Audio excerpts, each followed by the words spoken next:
Hello, my name is Daniel Vines.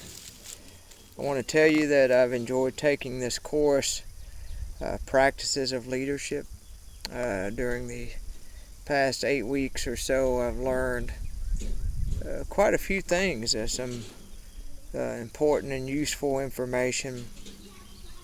And so I would like to have gone deeper on such an important subject, but I do want to thank Moody, and I want to thank Professor Rick for giving us the opportunity to do directed study.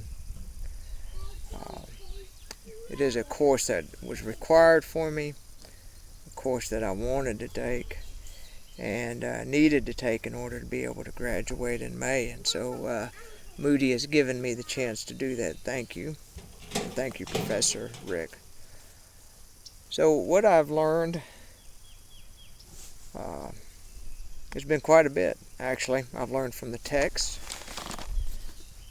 from multipliers, and I've learned from Allison and Garda's books.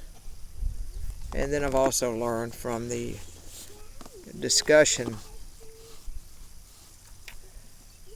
with Joshua and Amos and Professor Rick. From Wiseman's text, I learned about the traits of a multiplier, the importance of being a talent magnet, of being a liberator, a challenger, a debate maker, and an investor.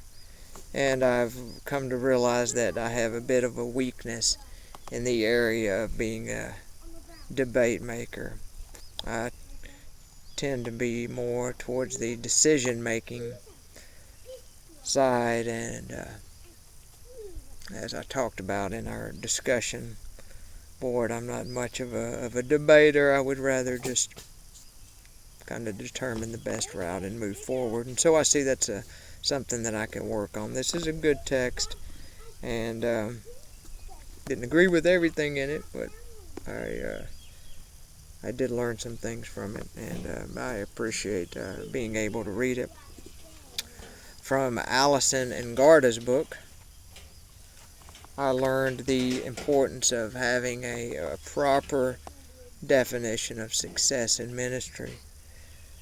There's so many things that success could look like. It could be more numbers, more people coming through the door, and sure, those are maybe indicators of success, but the definition of success in ministry, to quote the text, is life change through equipping believers, and that is an awesome definition of success. I think it is the definition that matches up with Christ's Great Commission, which was to go out and teach others what he taught us.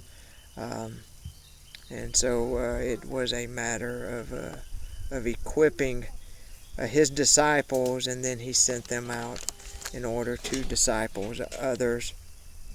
And so successful ministry is when we do that.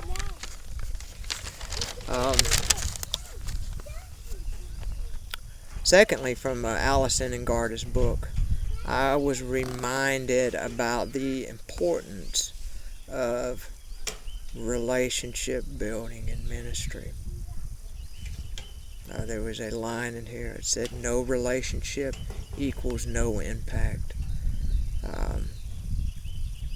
I heard someone say some time ago that we need to earn the right to be able to speak the gospel into the lives of others. And so we don't want to preach the gospel at people. And so being able to build a relationship with them so that we can effectively minister to them, it's so important. And this text reminded me of that. This text reminded me that ministry is not for the sinner-phobic. The sinner-phobic, the one who is afraid to be around sinners, the one that would would avoid being around those that are living in a sinful lifestyle, because the reality is that we're all sinners, and because we are saved, we have some assurance of salvation and eternity with Jesus, but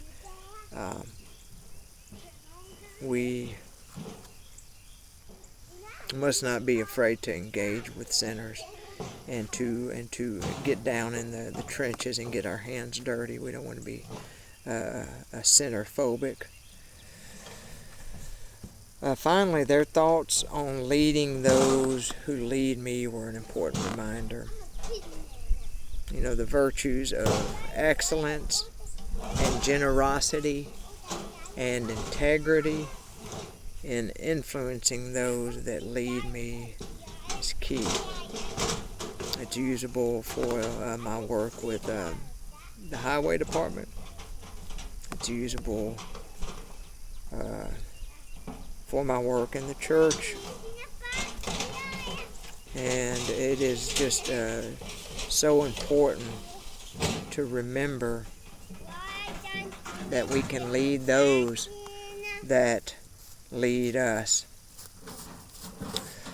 Finally, I want to point out the things that I've learned from Joshua and Amos.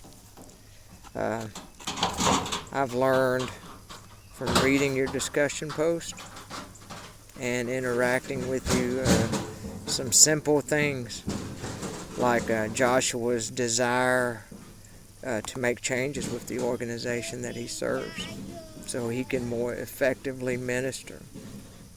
I've learned from Amos's creative use of media to lead worship more effectively. I would like to meet you guys, and I don't know if you will be in Chicago in May for graduation, but I'm going to keep my eyes out for you.